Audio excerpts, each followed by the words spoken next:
de hacer su diagnóstico presuntivo. Oxiuro. Ahí está, ¿por qué pensás que sería un oxiuro? Por el prurito anal. Por el prurito a nivel anal, bien. ¿Qué más? Estrella, a ver que levanta la mano. Sí, porque por varias cosas, por el prurito, por el insomnio, como que la dificultad, el bruxismo y la dificultad para dormir y el cansancio, y también porque por la edad de un niño en la escuela es como es una, ¿cómo te puedo decir? Un factor de riesgo, como es la edad más probable para que tenga ese problema. Ahí está, la edad es súper importante en este caso, ¿no? El contexto en el que estamos. Generalmente a niños de qué edad más o menos adquieren la enfermedad. En edad preescolar, ¿no? Ahí está, más preescolar, está Grande, preescolar, pero bueno, lo dejamos. Pero si se come las uñas, por ejemplo, se rasca con las uñas, o alguien se raspó y después se contaminó las uñas con algo y se comió las uñas o se tocó los dedos con manos sucias, que eso puede ser en esa edad perfectamente. Perfecto, ayer después me quedé pensando y no habíamos hablado de esto de que los niños se comen las uñas, comen tierra y esas cosas, ¿cómo se llama eso, no? Comerse las uñas, por ejemplo. Geofagia. No. Ahí está, geofagia es la tierra, bien. Y Onicofagia. Las uñas, ¿está? Entonces está, la geofagia es importante cuando hablábamos ayer de las esmintiasis intestinales. Y a veces también está el hábito de pica, ¿no? Que lo deben haber leído, que es como comer otros materiales, pared, pintura, etcétera, que bueno, que a veces tienen los niños también y que es un factor de riesgo. Y en este caso, en el oxiuro, comerse las uñas, ¿qué más puede estar incidiendo para el contagio? ¿Por qué otras vías?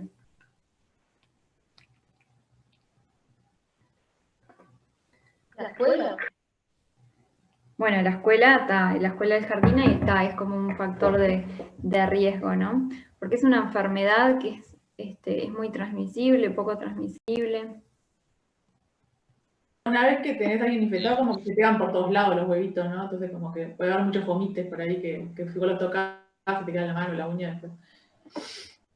Bien, perfecto. El tema de los fomites, en el caso de oxiuro es muy importante, y los huevos vamos a ver que están, que son infectantes enseguida, ya casi a las 6 horas ya se tornan infectantes, entonces el tema de los fomites, los juguetes, ¿no? Todo eso.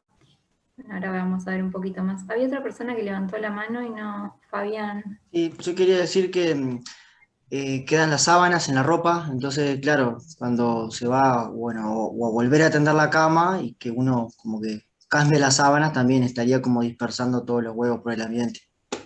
Perfecto. Claro, la idea es que siempre le decimos a las mamás principalmente es que traten de no batir la cama, viste que el niño se despierta y baten la cama y entonces claro, ahí van los huevitos para todos lados. Que traten de hacer bolita, lavar todo con agua caliente, porque el calor sí, mata el huevo, y limpiar todo con trapos con agua húmeda caliente.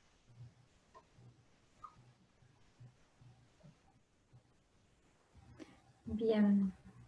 Entonces, acá tenemos el agente, si bien el nombre es oxiuro, como nombre vulgar, bueno, ustedes le tienen que decir enterobios vermicularis, ¿está? ¿Qué características tiene este parásito?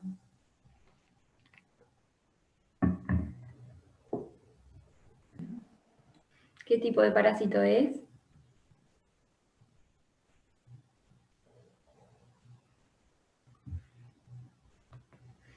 En el minto. Un helminto, ahí está. Dentro de los helmintos, ¿se acuerdan que teníamos los platelmintos y los nematelmintos o nematodes? Dentro de ellos Es un nematode. es un nematode, ahí está. Bien que es un gusano redondo. Ven el tamaño, ¿no? ¿Qué tamaño tiene? Más o menos, ¿cuánto mide? Carolina levantó la mano. Ay, no me podía desmutear. En realidad tenemos o el huevo o el adulto, y en realidad el huevo puede medir 50 a 60 por 20 y tiene una cara plana y otra cara convexa y como característica es translúcido, que es el que contiene la larva. Y en el caso del adulto ya cambia la coloración, es blanquecina, la hembra es más grande, puede medir hasta 1 centímetro y el macho la mitad de su tamaño, aproximadamente 0,5. Y Ahí. también una de las diferencias es que en el macho es como curvada la extremidad posterior y en la hembra es como más recta. Bárbaro. Vieron que acá también se cumple esto de que la hembra es más grande que el macho. Es re importante que sepan más o menos el tamaño, porque muchas veces es un hallazgo a nivel de control también pediátrico. Bueno, la madre mismo cuenta, ¿no? Que tiene gusanos. ¿Están viendo esto? Esto es viejísimo, pero tiene alguna foto Sí, sí. que capaz que está un poquito mejor. Acá. Bueno. Me trancó. Ahí está, bueno, no estaba tan mejor, pero ven que acá lo tienen igual entre 0 y 1 centímetro, ¿no? Como mide de 0,5, un poquito menos de 1, la hembra es un poquito más grande, es bien blanquecino, con los extremos también como abusados, entonces distinguirlo, ya si nosotros lo encontramos, podemos hacer el diagnóstico. ¿Dónde lo vamos a encontrar si estamos revisando el niño?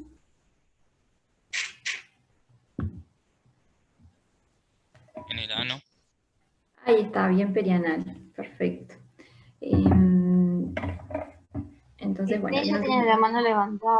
Estrella, ¿quería comentar Sí, algo? yo lo que sí, es que sí, que justamente para el diagnóstico una cosa que se hace es que se pasa como una cinta, como con algo adhesivo para que se peguen los huevitos, porque bueno, capaz que alguna hembra se tapa afuera en ese momento, pero generalmente los huevitos se quedan más bien a nivel perianal, y entonces con eso se puede estudiar, por ejemplo.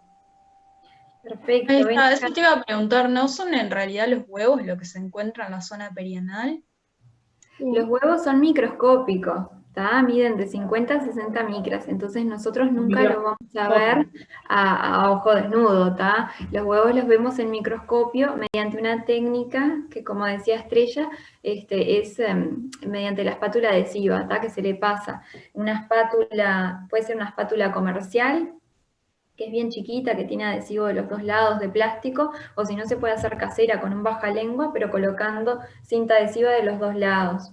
Entonces, esa espátula lo que se hace es pasar alrededor de todo el margen perianal, donde estarían los huevos, sí, pero obviamente a nivel microscópico están ahí, porque la hembra lo coloca ahí, entonces le pasamos la espátula bien en la mañana, ahora me van a decir por qué en la mañana a primera hora, y la pasamos 3 días seguidos como para poder aumentar la sensibilidad. ¿Tá? La espátula siempre se pasa a nivel perianal y nunca se introduce a nivel del ano. ¿Tá? Entonces esa espátula después nosotros lo que podemos hacer es, si es una espátula comercial, la sacamos, que viene ahí con un cosito para sacar, y la pegamos sobre el portaobjetos, o si no lo que hacemos es despegar la cinta, y esa cinta se pega en el portaobjetos y se mira al microscopio. Y ahí cuando lo miramos al microscopio lo que vemos son estos huevos bien característicos, que como decían miden de 50 a 60 micras. ¿Se acuerdan los de Ascaris, que medían un poco menos y eran bien redonditos? Eran bastante diferentes a estos, ¿no? Que son bien refringentes, que tienen como ese doble pared, y lo que ven acá adentro, así es como la larva enrollada. ¿Tá? Porque enseguida estos huevos, a las pocas horas de que la hembra lo pone a nivel perianal, ya se tornan infectantes. Y bueno, estos huevos los encontramos a nivel perianal, pero el niño se puede rascar también, entonces hay estudios que se han hecho de cortándole las uñas a los niños y mirándolo, que también podían tener ahí los Ahí hallazgos. va. Sí, hicimos un estudio en el departamento hace como en 2017 más o menos, que lo que hicimos fue raspar debajo de las uñas de los niños de una escuela de Casaballe, y sí, pudimos encontrar bastante los huevos de enterobios. Y otra cosa no menos importante es siempre pedir a las madres que en la noche no les ponga talco, cremita ni nada, que lo dejen así limpitos nomás, porque es más fácil de hacer el estudio.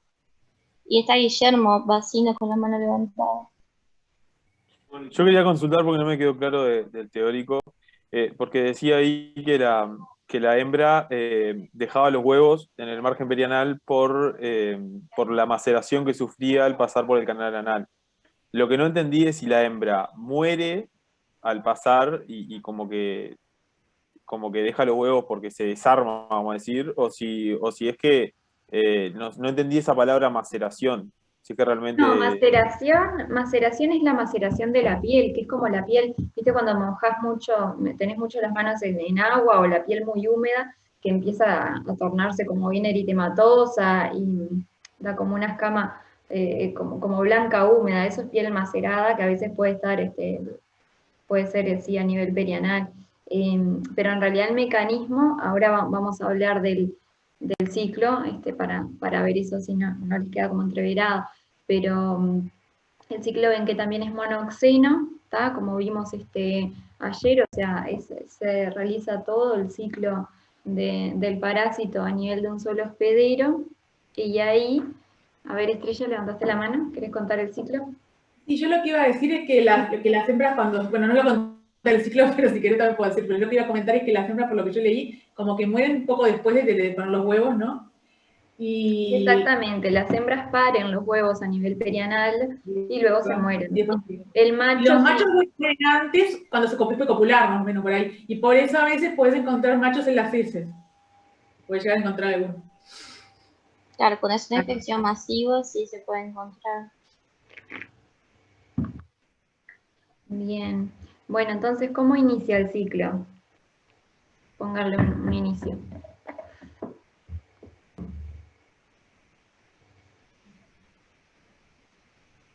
A ver, tenemos... Dos levantaron la mano, no veo quién es. No, yo estoy pasando la lista, tratando por lo menos. Tres levantaron la mano. A ver, Estrella que habló. ¿Quién más? Está Carolina. Carolina. A ver, Carolina. Bueno, en realidad, lo que respecta al ciclo de vida, primero el huevo larvado va a ingresar por vía oral, se va al tubo digestivo, se va al estómago, y creo que en el duodeno se va a eliminar primero como unas capas, para después llegar al tubo digestivo, para después llegar a la parte del intestino delgado. Pero en realidad cuando deja como esas capas, es lo que va a favorecer a que esta larva mismo eclosione y ahí sí va a migrar finalmente al intestino. Después, bueno, llega el ciego y el parásito en realidad ya está a esa altura como convertido en adulto. Bueno, el macho y la hembra evidentemente van a copular, donde la hembra se va a llenar de estos huevos, el macho muere en el momento, como dijo Estrella, y la hembra en realidad va a ir hasta la periferia anal. También yo ahí había interpretado como que ya el propio movimiento iba como generando heridas y a posterior de dejar esos huevos es que la hembra va a morir. Y me parece que, no me acuerdo cómo era la palabra, pero sé que estos huevos quedaban como pegajosos, creo que tenían polisacáridos que los recubrían y es lo que les generaba la manera como de adherirse a la piel y en realidad todo a la región ahí perianal. Creo que más o menos como por ahí. Perfecto, mejor imposible explicado.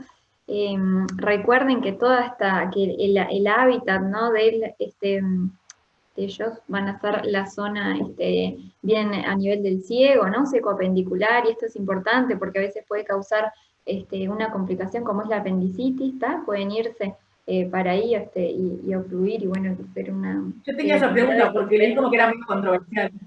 En algunos lados decía que era controversial si causaba no apendicitis, no sé, no me queda muy claro. Bueno, han habido hallazgos, claro, de cuando disecan el apéndice y a la anatomía patológica que se ven ahí los oxiuros, ¿tá? Como se pueden ver también, por ejemplo, a veces migrando y causar vulvovaginitis a nivel en las niñas, por ejemplo, ¿tá? Y como alguna otra localización así ectópica. O sea, puede ser causa también en niñas como de flujo, ¿tá? Si hay Si son chicas, bueno, tenemos que pensarlo también. Igualmente, bueno, lo que es importante es que toda esta peregrinación que hace la hembra por el tubo digestivo para luego poner sus huevos a nivel del margen perianal, ocurre por la noche. Y esos huevos los pondría a primera hora de la mañana, antes, ¿no?, de la primera hora de la mañana, y es por eso que nosotros hacemos ahí a esa hora, ¿no?, el estudio de la espátula de SIV. Pero bueno, si tienen que decir algo es esto, ¿no?, que es monoxeno, que no tiene migraciones parenquimatosas, a diferencia de Ascaris y estrongiloides, como vimos ayer. Y después, bueno, en cuanto a los mecanismos de transmisión, los estuvimos un poquito diciendo. Acá no dice bien cómo se le llama el ciclo del oxiuro en sí. Porque ayer veíamos que Giardia era fecal oral, por ejemplo. ¿Y en oxiuro? Parasitosis de grupo, ¿puede ser? ¿O Bueno, eso es relativo a otra cosa? ahí estaba, iba para otra cosa que lo tienen acá en Es realidad. el ciclo ano, mano, boca. Perfecto, ahí está. Porque en realidad vieron que este prurito que genera, que dijimos que la hembra deja los huevos ahí pegados, que si hay maceración, la zona ahí perianal es como muy propensa también, esa piel es como muy sensible, y todo este prurito que se genera, el niño se rasca, y bueno, con la mano lleva a la boca, ¿tá? Por eso se le llama, nos gusta decirle así al ciclo. Y bueno, estos huevos que dijimos que son muy infectantes, van a quedar ahí a nivel de la ropa interior del niño, de la ropa de cama, etcétera. Entonces, todo lo que es la higiene también va a tener que venir por ese lado. Y bueno, y tenemos estos mecanismos que pueden ser directos de persona a persona, a través de los fomites, muy importante, y por eso muchas veces se hace la pesquisa en las guarderías, con espátula adhesiva, con copro parasitario, para buscar más que nada Giardia del copro. El oxiuro siempre lo vamos a buscar con la espátula adhesiva. Y bueno, le decimos parasitosis de grupo, bien como dijo la compañera, y esto es importante porque asumimos que por esta elevada contagiosidad va a estar infectado el grupo familiar, y vamos a hacer tratamiento al grupo familiar también. ¿Tá? Es como la única parasitosis en la que hacemos tratamiento a todo el grupo familiar. Entonces, ¿algo que quieran preguntar hasta acá? Puede ser asintomática en algunos casos, ¿no? Por eso que lo tenés que tratar toda la familia, porque no sabés capaz. Claro, sí, exacto. Siempre tenemos que buscar lo epidemiológico, ¿no? Tampoco se queden con la idea que todo prurito anal es un oxiuro, ¿no? Si es un adulto consulta por prurito anal y no tienen en realidad ningún niño en la cercanía, es muy difícil que sea eso. O sea, puede ser desde una dermatitis en esa zona de contacto, bueno, irritativa, hemorroides, puede ser muchas cosas, ¿tá? Siempre lo pensamos como en el contexto. ¿Y qué más da? Bueno, ya que estamos hablando de la clínica, ayer un poco habíamos dicho, el niño de noche, bueno, se rasca, tiene los trastornos del sueño, no puede dormir bien. El no dormir bien después le da que no pueda rendir bien en la escuela. Entonces, bueno, si bien se piensa que existirían algunos metabolitos que actúan sobre el sistema nervioso central, también es todo el tema del prurito que está implicado.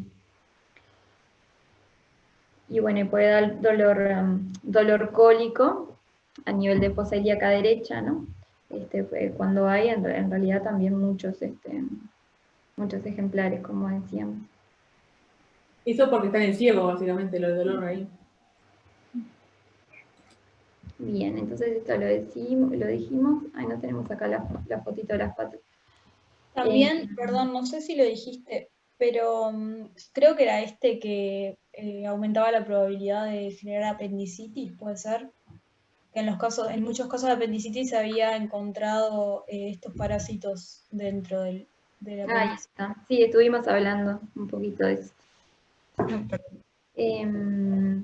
Bueno, muy bien, y el tratamiento, entonces ahí les ponen 2 fármacos, usamos más el mebendazol, y tratamos al grupo familiar. Eso es como el concepto que tienen que tener.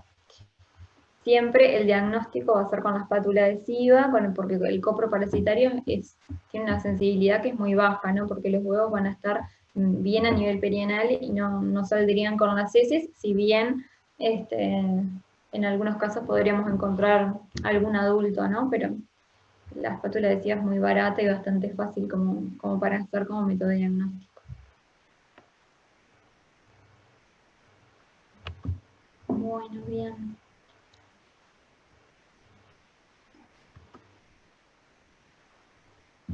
¿Eso está en el EVA? Profe. Esto que yo les mostraba está en la página del departamento, que son viejos los teóricos, ¿no? Pero los pueden buscar ahí también. Ah, bueno. Ahora, esta es la viñeta 2, yo voy a... ¿Ustedes ahí siguen viendo la pantalla de la viñeta 2? Sí. ¿Quiere O leer sea, alguien el...? hasta cuando dijimos sí, sí estaba, ahora no Ahora está. está con ahora no, ahora ¿están viendo la página? Ahora estamos viendo una pantalla Sí, gris pero- pequeña. Con rayitos diagonales. Bueno, ¿alguien que tenga la viñeta a mano que la pueda leer? Yo ya comparto.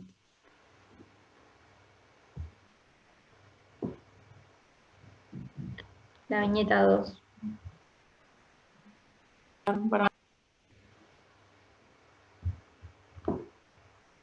Yo la leo.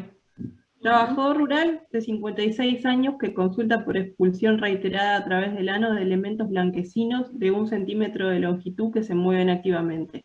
Comenzó a observarlos hace un año, pero consulta en esta oportunidad porque se agrega dolor abdominal y adelgazamiento. Aspecto, antecedentes, hipertensión arterial y diabetes mellitus tipo 1. ASEC, que supongo que es instrucción Socioeconómico, está ahí cultural. primaria incompleta y trabaja en tambo. Y acostumbra a comer carne jugosa. Bueno, bien. Entonces, díganme qué plantearon y qué cosas de la historia les ayudaron a plantear eso.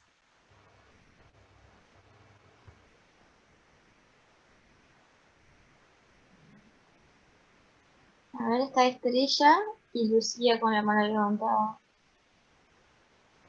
Bueno, que hable primero Lucía, pues yo ya hablé. Bueno. A ver, Lucía. Para mí tiene una teniasis, Ujú.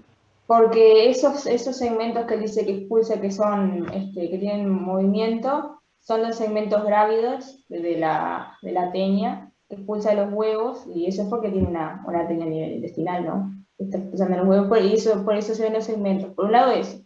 Y por el otro lado, el hecho de que trabaje en un tambo y que haya comido carne cruda, eso también lo hace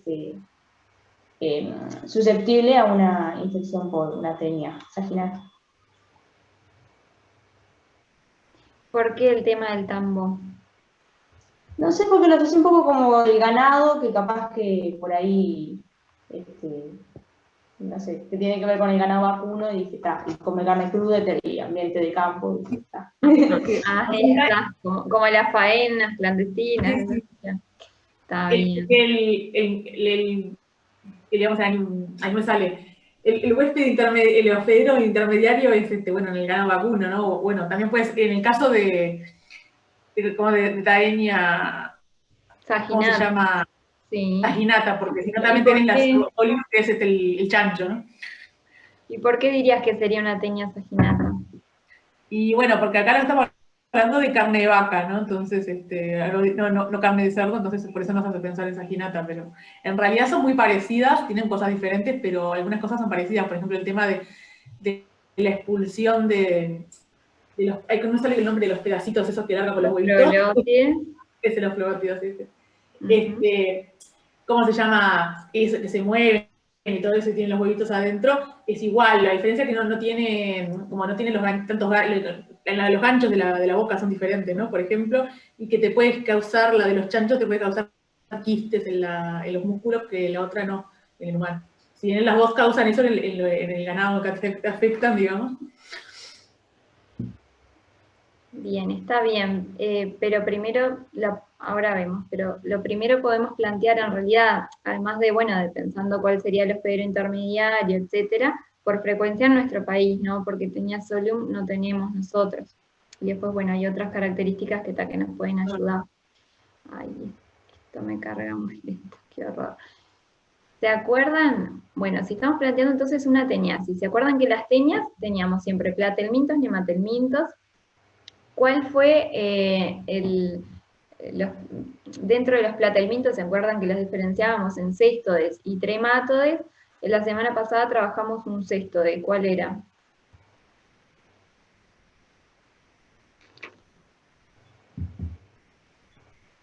El del quistilático es un cestode. Ahí está, Echinococcus granuloso, ¿se acuerdan? Que la forma adulta del Echinococcus estaba a nivel del perro, que era el hospedero definitivo. Y las larvas estaban en los hospederos intermediarios, que podíamos ser nosotros como huésped accidental, o bueno, otros animales, que era lo que más, lo más frecuente, ¿no? Entonces, ahora cuando estamos hablando de las tenias, quiero poner una foto primero, acá. También estamos hablando de cestodes, ¿verdad? ¿Se acuerdan que, ahí lo ven bien? Sí, se ve bien. Sí. Bueno, entonces, ¿se acuerdan que los cestodes tenían una cabeza, que esta cabeza iba a tener órganos de fijación que podían ser ventosas y podían ser también ganchos? ¿Se acuerdan que Echinococcus granulosus tenía eso? A la cabeza de los cestodes le llamamos escolex o escolex, y esta cabeza iba a estar bien adherida a nivel de la mucosa intestinal. Después de la cabeza venía un cuello, a ver si lo tengo en la siguiente, que ese cuello tenía una función muy importante, que ¿cuál era? Generar los segmentos. Regenerar todo de nuevo. Perfecto. ¿Se acuerdan que eran hermafroditas y que a partir del cuello, mediante un proceso de reproducción asexuada, iba formando todo lo que son los estróbilas, o la cadena de proglótides que tienen? En el caso de las tenias saginata o Tenia solium, tienen muchísimos proglótides, por eso pueden llegar a medir hasta de 8 hasta 12 metros, han podido medir, capaz que leyeron un poco más, pero Tenia saginata es la que mide más.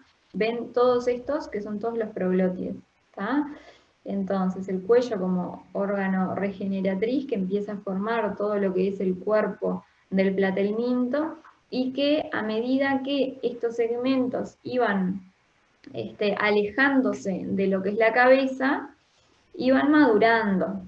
Como era hermafrodita, cada segmento iba a tener una parte del aparato reproductor femenino y otro masculino, y se podían autofecundar cada una o fecundarse entre sí.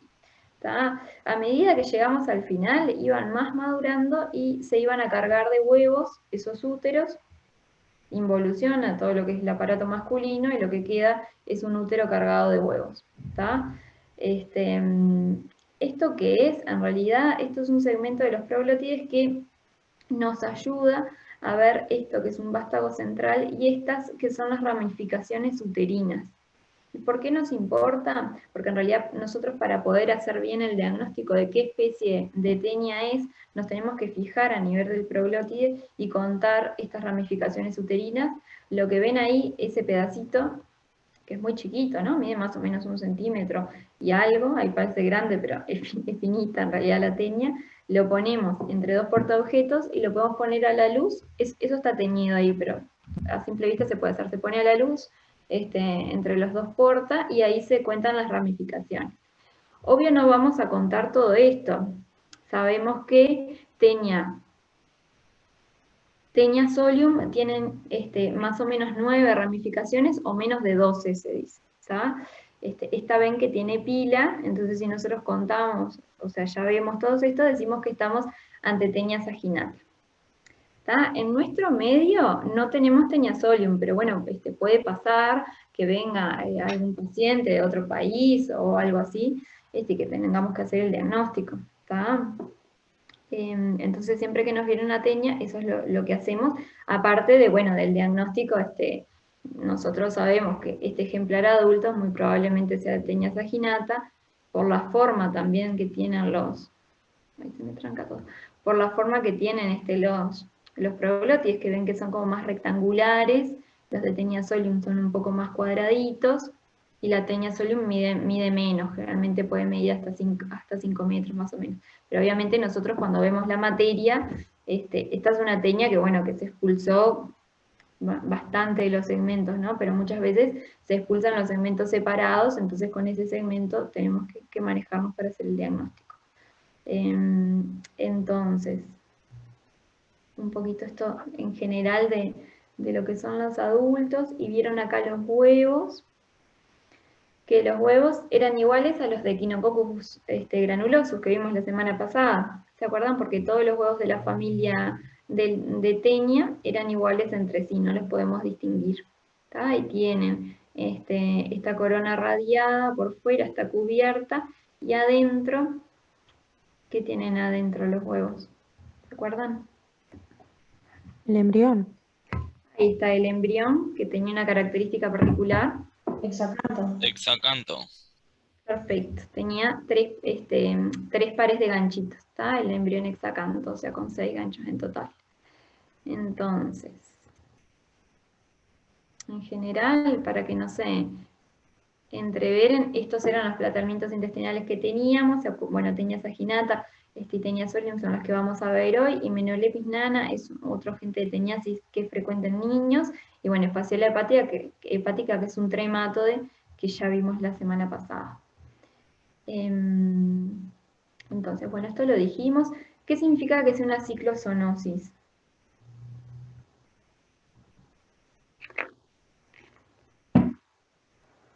Lucía, Falero, levantó la mano. ¿No es que necesita en el ciclo más de un vertebrado, o por lo menos involucra más un vertebrado en el ciclo?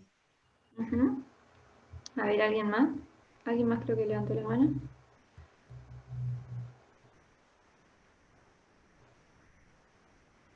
¿No? ¿No hay nadie más? Ahí está, que necesita de 2 vertebrados para poder cumplir el ciclo, que acá, ¿quiénes serían? Acá lo dicen, ¿no? Nosotros, el ser humano, que somos el hospedero definitivo, y en el caso de Taenia saginata, los bovinos, que son el hospedero intermediario. Nosotros vamos a alojar la Taenia adulta, ¿tá? La típica solitaria. Ahí ya se pueden acordar como más fácil. Pero el hospedero el hospedero intermediario aloja lo que son los cisticercos. ¿Qué son los cisticercos?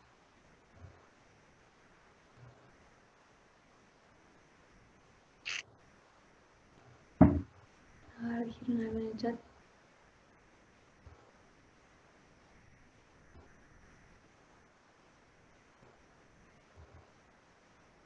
Lucía. Tengo entendido que los cisticercos son como el análogo del quiste hidático, pero en la vaca, que se aloja a nivel muscular principalmente. Perfecto. Entonces, si es el análogo, sería de la hidátide. ¿Qué sería de este bicho? Una larva. La larva. Ahí está. ¿Se acuerdan que habíamos hablado que los cestodes tenían larvas que eran como muy extrañas? Que son estas larvas que en realidad son vesículas. Entonces las larvas de lo que es la Taenia solium se le llama cisticerco. ¿Tá? Estrella, vi que levantaste la mano.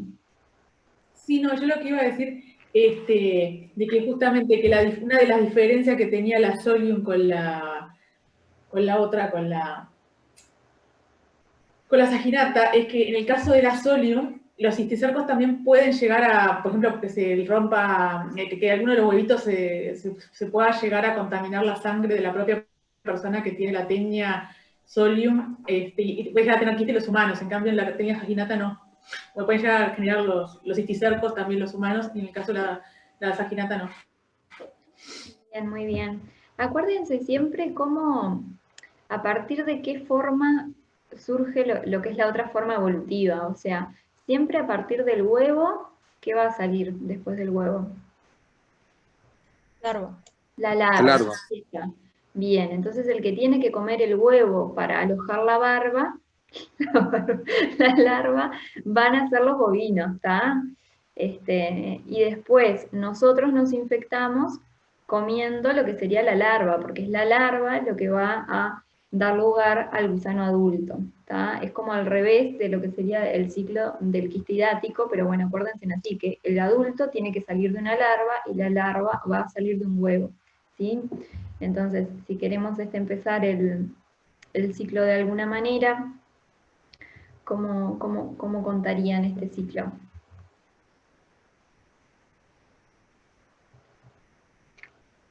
Bueno, como es un ciclo, puedes empezar donde quieras, en realidad, ¿no? Pero Ahí está, bueno. Suponete que puedes comes, empezar por el humano, capaz, porque nosotros somos humanos, porque que la persona come carne que está contaminada con la larva crece en el intestino, y genera el adulto que después genera todos los, ahí no me sale el nombrecito de los pro, ay, Los que, pero perdón, ¿cuánto eran? los Los cisticercos. pedacitos, eso no me sale la palabra, los bloquecitos esos con el ovario, que no me sale la palabra.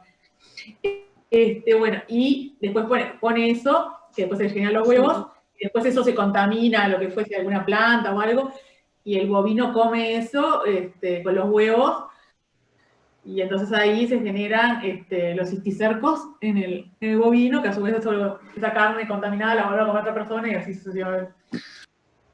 Bien, acá encontré la imagen del ciclo.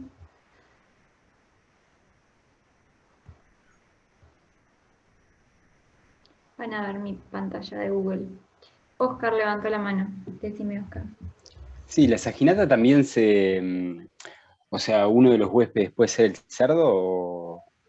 Ah, No, sí, ahí está el ciclo. tienen Ahí está. especificidad de hospedero, ¿tá? En Teña saginata, el hospedero intermediario va a ser siempre la vaca, y en Teña solium va a ser siempre el chancho, ¿tá?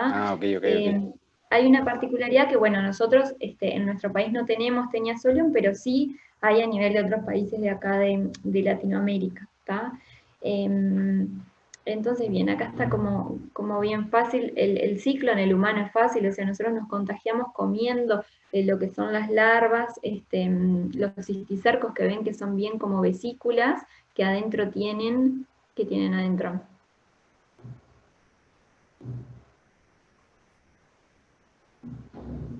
¿Qué preguntaste, Ani? ¿Qué tienen adentro esta larva? El Es una embrión El vesícula. embrión hexacanto. El ¿No? embrión hexacanto lo tiene el huevo. Ah, Los protoscolis. Las larvas. Ahí está, los escólices, pero ahí está, los protoescólices, ¿no? Los escólices que están invaginados. ¿Tá? ¿Se acuerdan también que en el quiste hidático teníamos eso? Que eran como las cabecitas de estos bichos que estaban como invaginadas. Eso lo va a tener la larva, ¿tá? Va a ser esa vesícula llena de líquido con un protoescólice, ¿sí? Entonces, ¿qué es lo que pasa? Nosotros nos contagiamos comiendo esta carne, que ¿qué condiciones tiene que tener la carne? Ya sea la carne de chancho o la carne de vaca. ¿Quiere estar mal cocida? Tiene que estar mal cocida, exacto. Entonces nos contagiamos, ahí lo que se hace es, comemos lo que sería el cisticerco, de ahí va a salir este protoescólice, y lo que va a hacer va a evaginar lo que es la cabeza, como que saca esa cabeza, y lo que hace es adherirse a nivel de la mucosa intestinal, ¿tá? Y se van a formar los adultos, como dice acá, a nivel del intestino delgado. Se va a adherir con estas ventosas que tienen. Teña solium tiene en el escolex solo, Teña saginata tiene en el escolex solo 4 ventosas, acá ven 2 y del otro lado habría 2, la cabecita como más rectangular, bueno, acá no está tan rectangular, pero es más rectangular, y Teña solium también tiene 4 ventosas, pero ven que la cabecita es como más piriforme, y tiene una doble corona de ganchitos también, que también le ayudan a adherirse al intestino. Entonces ahí en la pared intestinal se va a formar el adulto. Este adulto no dijimos, pero tiene también la característica de que tiene una pared muscular, más que nada Teña saginata, que es como bastante gruesa y que los ayuda también ante los movimientos peristálticos, y que tienen como sus movimientos como de reptación, que eso es lo que a veces siente el paciente, esa incomodidad de que esos segmentos salen por el ano, ¿no? Que bueno, que dan mucha sensación de, no dolor, pero bueno, da vergüenza, pudor, etcétera, ¿no? Es como bastante feo para la persona que lo padece. No tanto en Taenia solium, en Taenia solium generalmente salen solos con las heces. Una pregunta. Bien. Yo en realidad tengo una duda sobre el solium, porque yo en realidad lo que había leído como que le llamaba, estaba una cosa que está en inglés y le llamaba como que no tenía arma, como que tenía Al un revés. diente o gancho o algo así. Al revés, ahí está, la saginata se le llama inerme, en realidad supuestamente saginata significa eso, porque no está armada con la doble corona de ganchos, a diferencia de solium. Los que no tienen los ganchos, entonces es la saginata. Okay. Yo lo he entendido al revés, pero está, gracias. Ahí está, la que no tiene los ganchos es la saginata y la solium es la que tiene la doble corona de ganchos. ¿Está? Se llaman así por eso. Entonces, ¿cómo se llama? ¿Cómo dijeron? Se le dice inerme a la saginata porque no tiene las coronas de ganchos, y armada a la Taenia solium, que sí. Nada, un bolazo. Acuérdense que una tiene ganchito y la otra no. Entonces estamos hablando que esto sale por las heces, y bueno, que obviamente tiene que haber un fecalismo ambiental también, ¿no? Para que el ciclo se tenga que dar. O sea, estos hospederos intermediarios tienen que llegar a comer los huevos que salieron con las heces del humano. Cecilia, levantaste la mano. Sí, porque me perdí en una parte. Viste que dijiste que se forma el adulto en el intestino delgado. Después se suelta y se libera ese... Sí, viste que acá, mira, acá está en el dibujo, viste uno desprendiéndose. A medida que los grávidos se empiezan a desprender por sí solos. Y más que nada en la Taenia saginata tienen la pared que lo recubre, tiene como esos movimientos que hace que mismo empiecen a salir solos. O sea, nosotros no, es muy difícil que, a veces sí se largan varias proglótides juntas, pero generalmente se van desprendiendo, ¿está? De a una, y las vemos como mezcladas en la materia. Los proglótides que se liberan son los que tienen huevos, más que nada, ¿no? Sí, porque se acuerdan que al final del bicho van a estar todas las que son las proglótides grávidas, ¿tá? Que pueden tener montones de huevos. Acá les muestro... Pero las proglótides se mueven, eso es lo importante, que se mueven, como decía lo que escribía, ¿no? Que se ahí está, y que los pacientes te cuentan esa sensación. Yo vi una cuando estaba haciendo...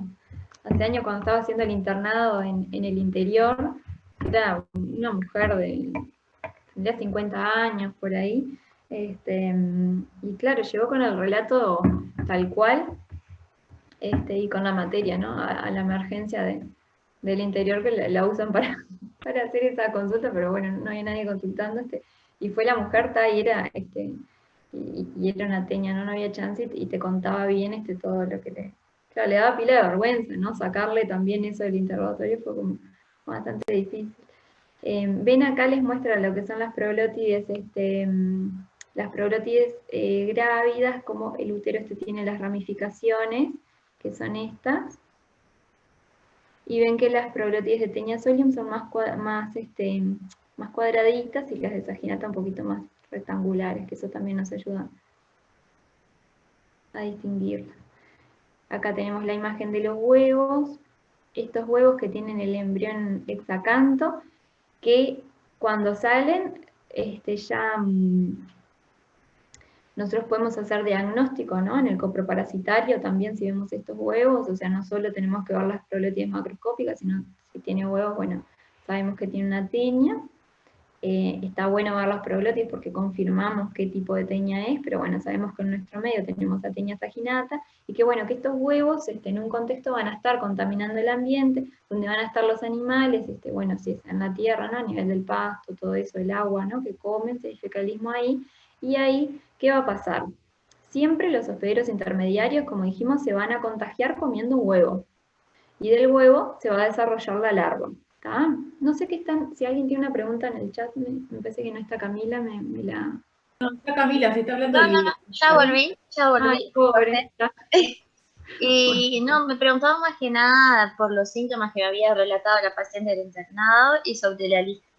Ah, Bien, ahora vemos la clínica, sí les cuento.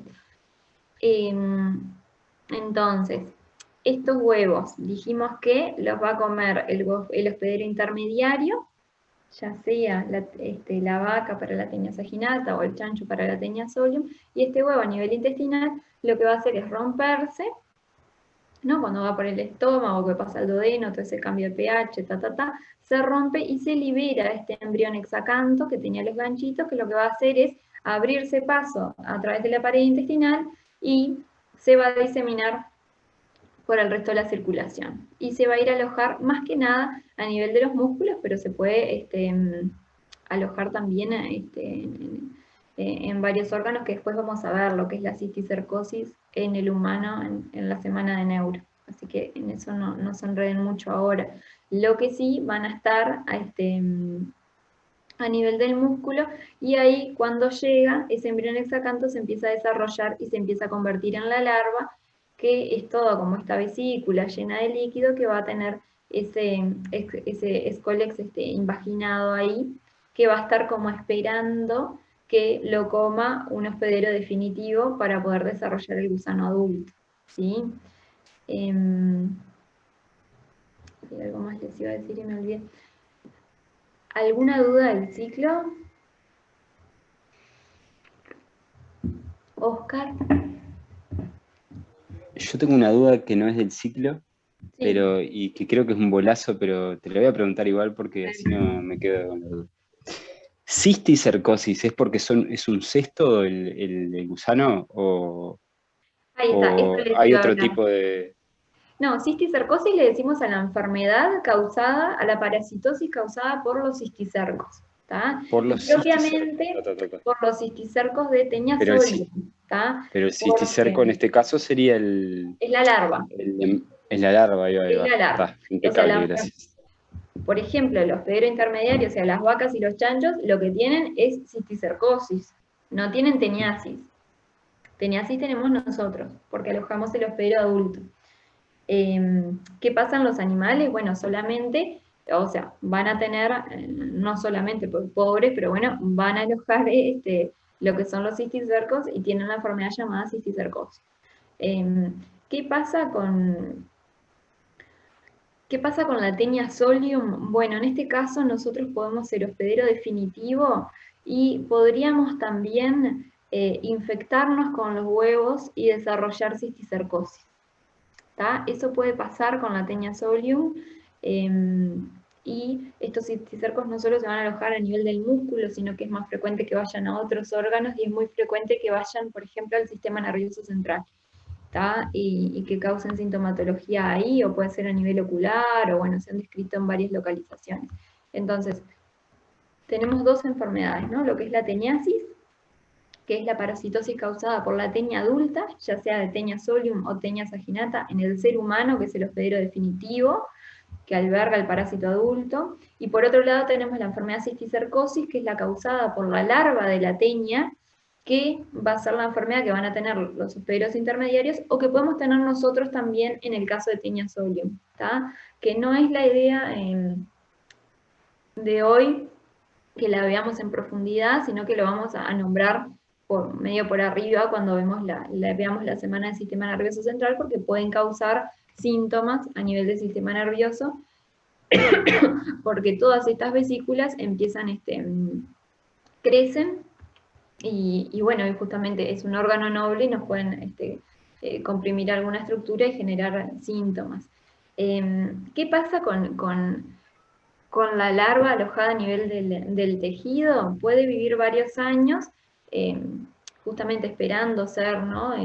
Comida por un hospedero definitivo para que así se pueda seguir el ciclo, pero bueno, después de algunos años ya termina por morir y calcificarse, ¿tá? Acá, ¿alguna pregunta o algo que hayan puesto? Sí, yo quería hacer una pregunta y un comentario, pero porque yo justamente lo que había visto es dos cosas. Primero, dentro de la parte de diagnóstico, vi también alguna placa con contraste con sulfato de bario que se veía la Taenia en el intestino. Y después vi que algunas alguna tomografía en que se veían los quistes en el cerebro calcificados. Eso sí, claro, porque cuando nosotros tenemos la enfermedad, es como si fueran los métodos diagnósticos del quiste hidático, ¿no? Usamos como mucho eso. En el caso de la cisticercosis a nivel cerebral, vamos a ver que no va a ser el primer planteo diagnóstico, va a dar síntomas como lo que le llamamos un síndrome focal neurológico, que es como si fuera, como si tuviera un tumor cerebral el paciente, puede dar convulsiones, puede dar paresia de miembros, etc. Nunca es como el primer planteo diagnóstico, entonces esos pacientes se estudian, se hace una tomografía, una resonancia que los evidencia mejor, y ahí se ponen, se visualizan estas estructuras que se ven muy bien definidas ahí a nivel de la resonancia. Y el diagnóstico se hace imagenológico y también se puede hacer con serología, ¿está? En nuestro país. Los anticuerpos es para eso, ¿no? Pero bueno, está bueno. Con la búsqueda de anticuerpos es en el caso de los quistes, esto, ¿no? De la tenía solo de los quistes. Ahí en ese caso es cuando buscas los anticuerpos, por ejemplo. ¿Cómo? Vi algo de que hablaba de anticuerpos y me imagino que se refería más bien no a la tenia solitaria, sino al caso de los quistes estos que se forman. Ahí está, cuando estamos buscando la cisticercosis, ahí sí, ¿no? Porque vamos a tener alojado a nivel de los tejidos del cisticerco y generamos una respuesta inmune también, y bueno, lo podemos ver en la serología. Algo más del bicho antes de hablar. Vieron que acá yo tengo una consulta. La cisticercosis, perdón. Sí, dale. La cisticercosis en humanos, ¿la puede dar la saginata o solo la solium? No, solo la solium. No me pregunten por qué, pero solo lo da la tenia solium, ¿está? Solamente vas a tener la cisticercosis a nivel de los bovinos, ¿sí? Guillermo. Bien, gracias. ¿Eras vos? Está. Bien. Sí. Y esto no lo dijimos, o sea, lo dijimos, pero no dijimos propiamente el nombre, ¿no? Del mecanismo de transmisión, que es el carnivorismo. ¿Está? Comiendo, bueno, ya sea carne vacuna para la saginata o carne de chancho para la solium.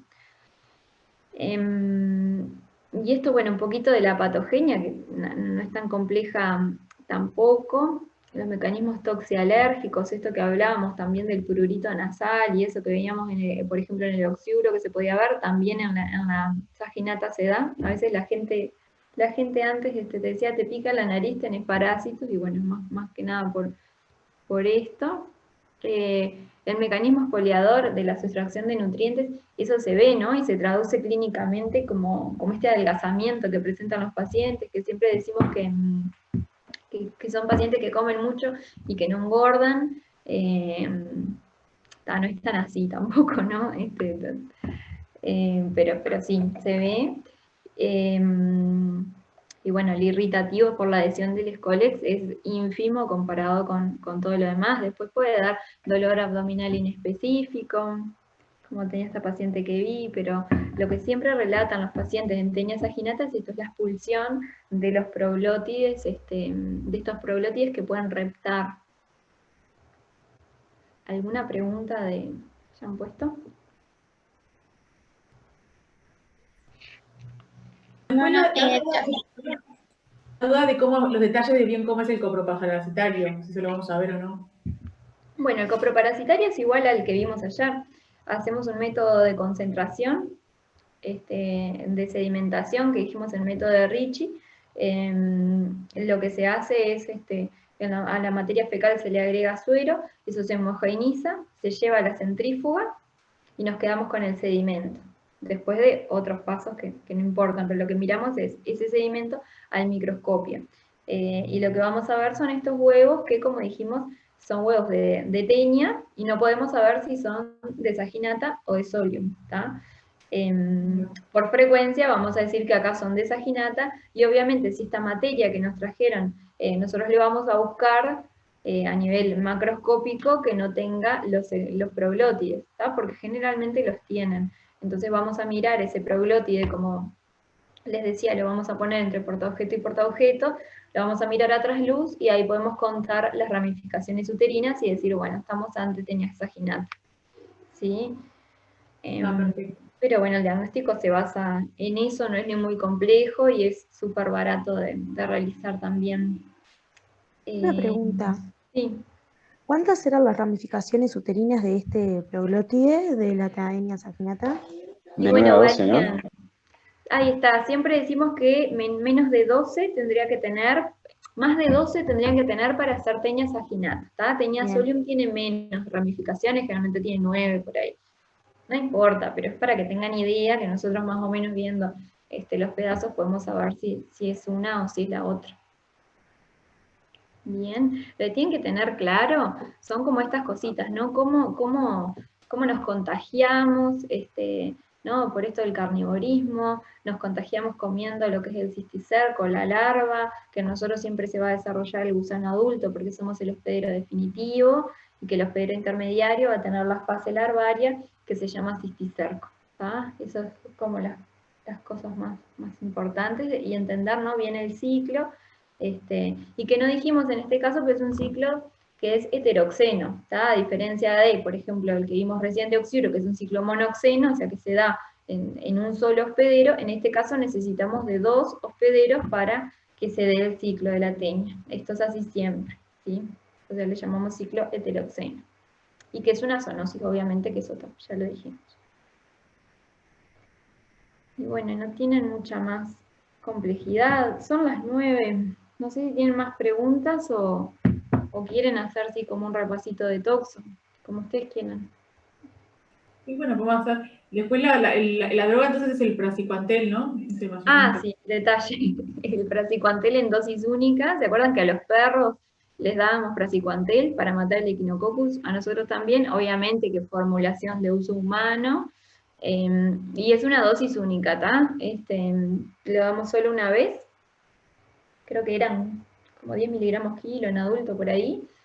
No importa, nadie les va a preguntar la dosis, pero acá es como re difícil conseguir el praziquantel. Siempre que tenemos algún paciente, los mandamos comprar en la frontera, o a esta paciente que yo vi, lo que hicimos fue pedir directamente al laboratorio, que ahí le conté a la grado 4 que estaba en ese momento, que tenía línea ahí con el laboratorio, y bueno, se lo pedimos, y les dimos las pastillas contadas, porque vieron que es una dosis que es por peso, entonces nos quedamos con las otras pastillas por si había otra persona que precisaba después, que a veces los niños tienen la Menolepis diminuta, que es esa que les contaba hoy, que bueno, llevan menos dosis de tratamiento, y bueno, ya lo guardamos para eso, pero está. A veces si se abra con el laboratorio, ellos nos lo pueden conseguir, pero si van y lo buscan en la farmacia es medio difícil. Y bueno, lo que hace el praziquantel es, ¿alguno leyó? ¿Quiere contar? Algo del metabolismo del calcio era, ¿no? Ahí está, le genera alteración en el metabolismo del calcio y hace que le dé todo como una contractura muscular, parálisis al parásito, y bueno, también termina interfiriendo con el metabolismo de la glucosa, hacen que agoten sus reservas de glucógeno y se termina por destruir el tegumento, es como que se desintegra la tenia. Entonces ahí es muy difícil ver las proglotides íntegras cuando el paciente no toma el antiparasitario, no es que va a salir toda la tenia entera, no, generalmente se desintegra y no se ve. Y después el medicamento para el primero que vimos era algo de los microtúbulos, el metabolismo. Ahí va el mebendazol, perfecto, sí, termina por inhibe algo así lo que son las síntesis de los microtúbulos, y también interfiere, parecido a después interfiere con el metabolismo de la glucosa y termina matando al parásito de esa manera. Sí, decía que lo mataba de hambre, sí, eso era algo que... Ahí va. Estoy buscando a ver para mostrarles si hablamos de toxo, un poquito alguna foto. ¿Alguna pregunta o algo que tengan de eso?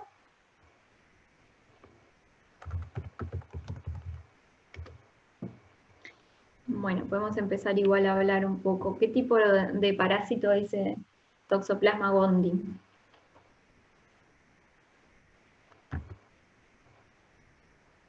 Nos fuimos de tema, nada que ver a estos.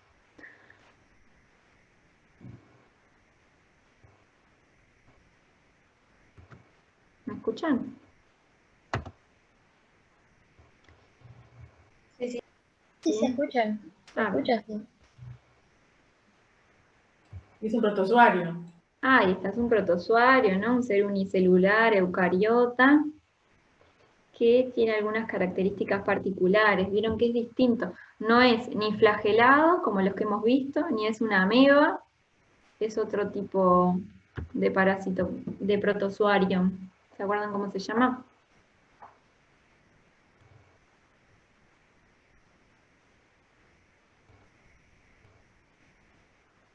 ¿Cómo se llama qué cosa?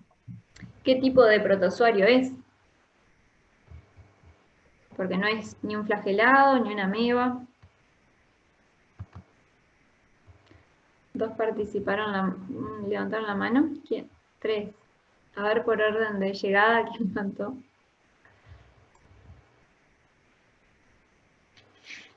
Fabián primero. Tenía alta, yo la tenía alta. Dale, Fabián tuyo, y habla. después Oscar.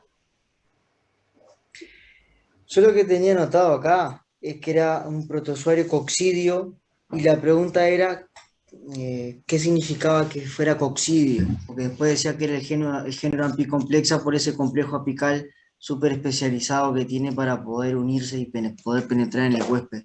Pero me quedaba acá la duda de coccidio, ¿qué es un coccidio? ¿Qué características tiene?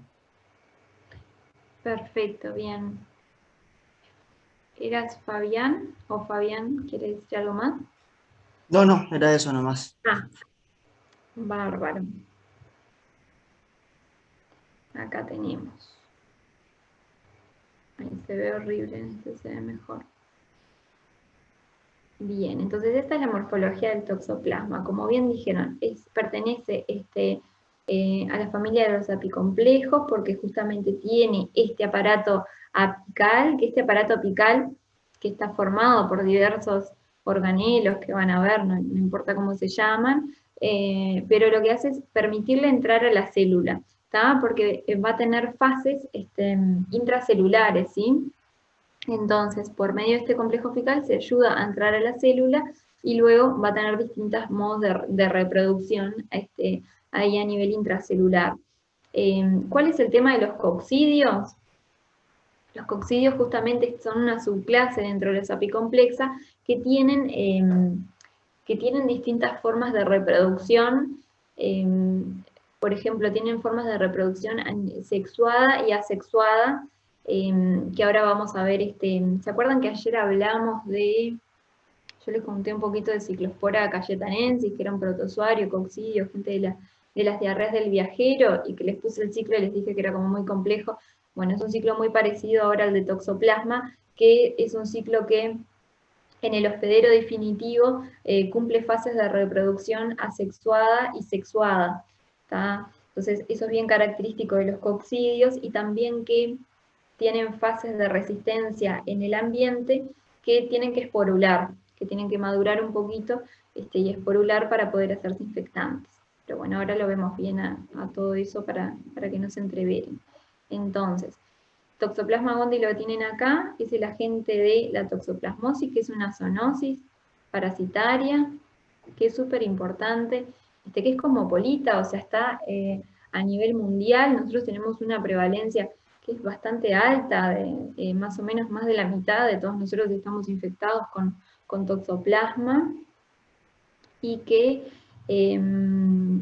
bueno, que puede causar grandes problemas clínicos a nivel de, más que nada, embarazadas y pacientes inmunodeprimidos, ¿tá? Son como las principales cosas que nos tienen que importar, y bueno, las complicaciones también de la toxoplasmosis congénita que se dio a nivel del embarazo, ¿sí?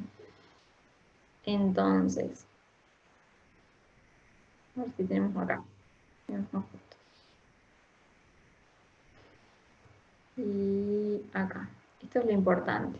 ¿Se acuerdan que los protozoarios algunos tenían distintas formas evolutivas, como Trypanosoma cruzi, que teníamos toda la forma de tripomastioto, epimastioto, Bueno, Toxoplasma también tiene dos formas evolutivas, tres en realidad, evolutivas importantes que van a tener que aprender, que se llaman de estas tres maneras, el taquizoíto, el bradizoíto y el esporozoíto, y que van a estar como localizados a distintos niveles a nivel del hospedero, ¿sí? Vamos a ver si tengo acá el ciclo para poder contarles mejor.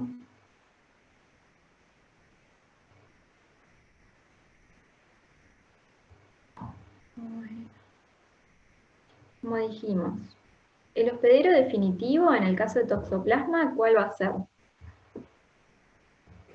El gato.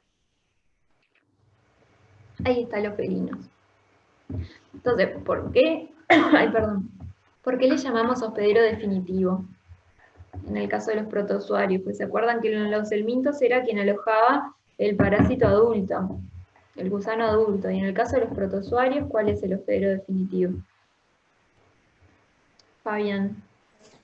¿No es el que alberga la forma sexuada y asexuada? Perfecto, ahí está. Es en el que se cumple, como parte de la definición, la reproducción sexuada, ¿tá? Del parásito.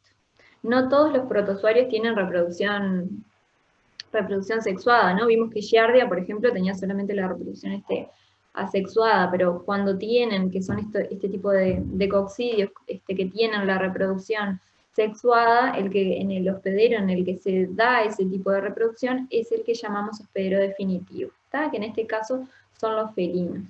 Entonces, si quieren empezamos el ciclo con el gato, para que sea un poquito... Esperen, les voy a poner el ciclo del CDC porque si no se van a entreverar con esto. Perdón, para redondear, en los protozoarios, quien se llama definitivo es el que tiene la reproducción sexuada. Exacto. Y en los helmintos es el que aloja la forma adulta. Adulta, perfecto. O sea que acá la forma asexuada que puede llegar a tener el tripanosoma en el gato, no corta ni pincha, no viene por ahí. No, el toxoplasma, ¿está? Bien. Ahí arrancan Ahí encontré un ciclo que está horrible. Porque van a ir a leer la reproducción sexuada que se da en el gato, que se da a nivel intestinal en el gato, es muy compleja y tiene distintas fases.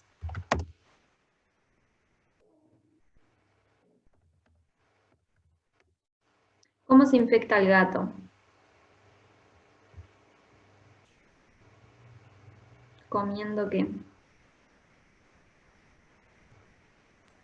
Por Carne quistes cruda contaminada. tisulares, sí. Comiendo quistes tisulares. ¿Eso dijeron? Sí. Ahí está. Quistes que en determinados animales, ¿no? Porque puede afectar en realidad casi cualquier mamífero, el toxoplasma. Entonces, estos mamíferos van a alojar lo que son los quistes del parásito y el gato se va a contagiar comiendo los quistes. A ver, acá encontré. No está tan lindo, pero...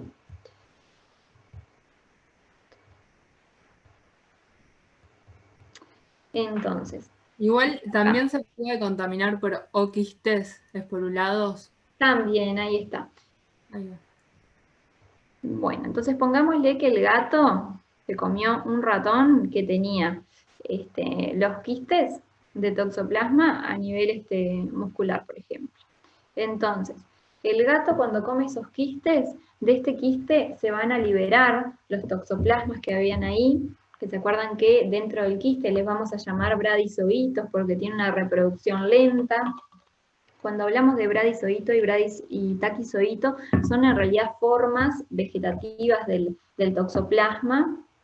No quiero que se entreveren, pero le decimos bradizoíto porque se reproducen lentamente, que es cuando forman los quistes, y taquizoíto cuando se reproducen rápidamente y que rompen la célula hospedera y van a ir a alojarse otros órganos, ¿tá? Que es más que nada en la fase aguda de la enfermedad. Entonces, nosotros tenemos los quistes que van a contener estos bradizoítos y en la ingestión que se da por los felinos se van a liberar estos bradizoítos Y a nivel intestinal, como dijimos, tienen un aparato apical que van a ir a perforar la célula intestinal y van a empezar a hacer estos ciclos de reproducción sexuada y asexuada en el gato. Que ahí van a leer que se forman dentro del enterocito, se empiezan a formar formas que se llaman meronte 1, meronte 2, de ahí se liberan los merozoitos, otro nombre, que van a infectar otras células, pero lo importante es que se forman en una parte del ciclo los dos gametos, el gameto femenino y el gameto masculino. Y el gameto femenino, que va a estar alojado en una de las células del epitelio intestinal, va a ser fecundado por el gameto masculino, y ahí se va a formar lo que es el ooquiste. ¿Tá? El ooquiste, entonces, es el producto de la fusión del gameto masculino con el femenino que se dio a través de la reproducción sexuada en el intestino del gato, ¿sí? Ooquiste porque O viene de huevo, en realidad, y quiste, bueno, porque tiene una pared, ¿no?, que es súper resistente, pero se llaman ooquistes. Estos ooquistes siempre van a salir de lo que es la materia fecal del gato, ¿tá? ¿Por qué? Porque solo el gato va a poder producir estos ooquistes. Bien. Y estos quistes van a esporular, como dijimos, y a partir de estos ooquistes nos vamos a contagiar nosotros y, bueno, hay otros hospederos intermediarios. ¿Sí? No es la idea de que se sepan todas las fases de la reproducción sexuada y todos esos nombres, sino lo que entiendan es que en el gato se da esa reproducción sexuada y a partir de esa reproducción sexuada se van a formar los ooquistes. ¿Sí? Entonces, Cecilia levantó la mano. O sea que los gatos se contagian de los quistes tisulares y nosotros de los ooquistes, o nos podemos contagiar también de los quistes tisulares. De las dos cosas, sí.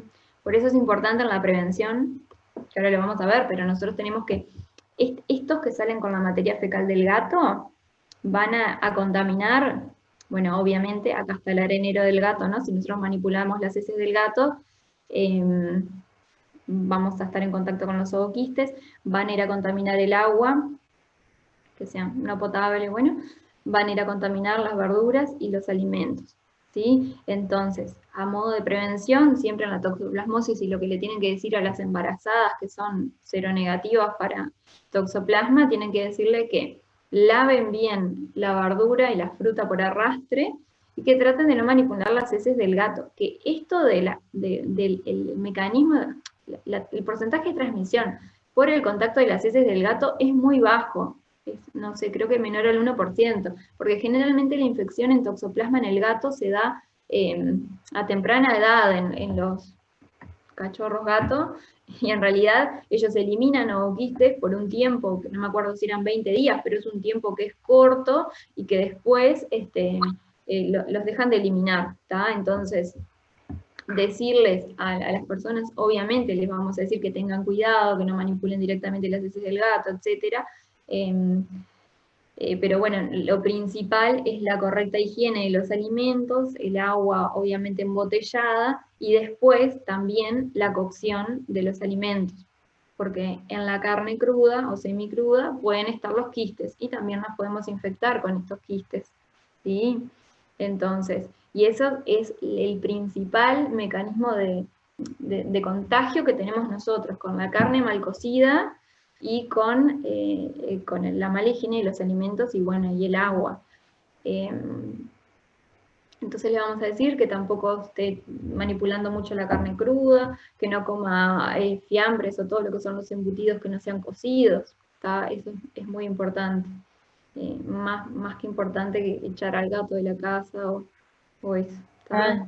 Pobre O sea, un gatito, hay que echarle. Un gatito bebé sería más, digo, un gatito chiquito sería de poca edad, sería más peligroso en el sentido que un gato Sí, adulto. no le des carne cruda al gato, si lo dejas en tu casa, en realidad, no hay mucha chance, porque lo que hace la gente es, bueno, lo saca de la casa, y ahí va, lo saca de la casa, se come una rata, y ya está, ya quedó todo tomado el gato. Por eso. Come galletitas Un de la gato rata. más bien doméstico no va a tener ese problema. Claro, No, por eso decimos que tampoco alimenten con carne cruda a los animales. Ajá. Sí. Qué Oscar alivio, está vos, con la yo mano tengo dos. levantada. Sí, iba a Ojo, decir que no. tengo 2 gatos. Nosotros estamos llenos No, de mentira, mi toxoplasmosis pregunta, por esto, perdón, ¿no? Por los alimentos, por el hecho de comer la carne media cruda, los fiambres, esto ahumado, yo qué sé, el jamón crudo, todo eso. Entonces en el embarazo es súper importante. Si tenemos una embarazada que sabemos por técnicas serológicas que es negativa para toxoplasma, estas medidas son fundamentales. Y lo van a ver en Gine, que creo que cuando les hacen las rutinas, les dice, abajo del análisis de toxoplasmosis, le da también todo el tema de la prevención. A veces nosotros nos enfocamos mucho en el gato, pero tenemos otras formas que de verdad son más frecuentes y Es así, sí, porque muchas veces hay gente que dice, ahí está embarazada, tiene que dejar el gato, y en realidad el pobre gato nada que ver. claro, se encaja un refuerzo de jamón, ¿entendés? Oscar. no, yo te iba a preguntar justo eso que dijiste, pero no me quedó claro. En cuanto a los protocolos, ¿hay serología para detectar Sí, toxoplasmosis en ahora lo vemos bien. embarazadas? O Exacto. sea que está eso Sí, para claro. ver si es positivo. En todas las rutinas de los trimestres, o sea, en primero, segundo y tercero, tenemos la serología. ¿Tá? Ahora lo vemos bien. Entonces, sigamos hablando un poquito del ciclo, que acá ya no queda tan claro, pero a ver, vamos a ir. Ani, yo tengo una consulta que no entiendo cuando pasa de taquizoíto a bradizoíto. O sea, ¿en qué parte del quiste estamos? O sea, ¿sucede dentro del quiste tisular? Cuando sale en realidad, para que ya te... Dale. No hay les pongo esto. Entonces, nosotros dijimos que va a tener distintas formas evolutivas. Si nosotros nos contagiamos, ya sea comiendo la carne, que nos vamos a contagiar comiendo los quistes, acá ven, por ejemplo, acá ven los quistes, ¿no? Dijimos que en los quistes se va a reproducir de forma lenta y por eso se llama bradizoíto, ¿no? Como bradicardia, por ejemplo, de lento, se reproduce así lento. Claro, pero ese bradizoíto... Esto a nivel de los tejidos, ¿está? Pero ¿qué es lo que pasa cuando nosotros adquirimos la infección? ¿Está? Estas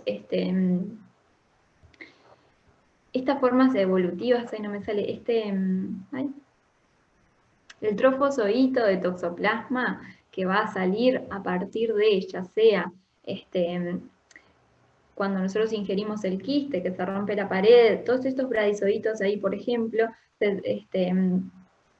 lo que hacen es irse y diseminarse al resto del organismo, ¿está? Por vía, puede ser por vía linfomática, van a ir más que nada al sistema retículo endotelial, entonces nosotros podemos tener, por ejemplo, en una primoinfección de toxoplasmosis a nivel de la etapa aguda, un síndrome poliadenomegálico, lleno con ganglios, ¿tá? Por ejemplo. Lo más frecuente es que sea asintomática, pero no. Entonces, nosotros cuando estamos en la etapa aguda, ellos se van a meter a la célula, ¿tá? Dijimos que eran intracelulares, y se van a empezar a replicar adentro de la célula.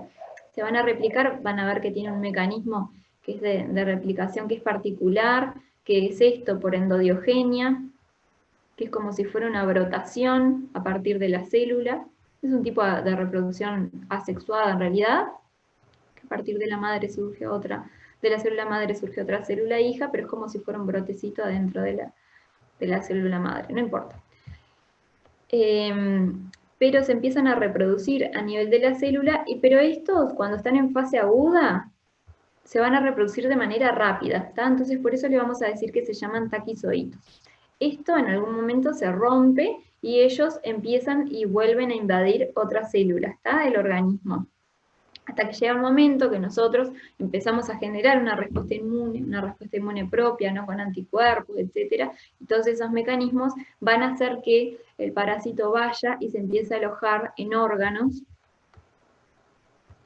y cuando entra a una célula se empieza a replicar en forma más lenta y empiezan a generar una pared que va a ser lo que va a configurar el quiste, ¿sí? Estos quistes que van a estar ya lo que le llamamos una fase crónica, van a estar alojados más que nada a nivel de ganglios linfáticos, de hígado, de vaso, Y a nivel del sistema nervioso central, que ahí es re importante y todo esto lo vamos a volver a ver en la semana del sistema nervioso central, porque estos quistes que quedan a nivel cerebral, si nosotros nos inmunodeprimimos, por ejemplo, en pacientes VIH, cuando tienen un nivel generalmente menor a 100 CD4, estos quistes pueden causar sintomatología, ¿tá? Pueden crecer y causar sintomatología a nivel cerebral. Entonces, esto es como lo que podemos pasar lo que puede pasar cuando tenemos los quistes. En la etapa aguda, generalmente lo más frecuente es que toda la infección pase asintomática. ¿Está? Ay, miren, acá estaba precioso. Sí. A ver si podemos repetir. Esto no importa, estos nombres que se llaman gamogonia, es en realidad la formación de los gametos, que se acuerdan que los gametos a nivel del intestino del gato se van a unir y van a dar lugar al ooquiste, que tiene dos esporozoitos, que tiene dos esporoquistes y esporozoitos adentro, que son los que esporulan y los que van a ser después infectantes.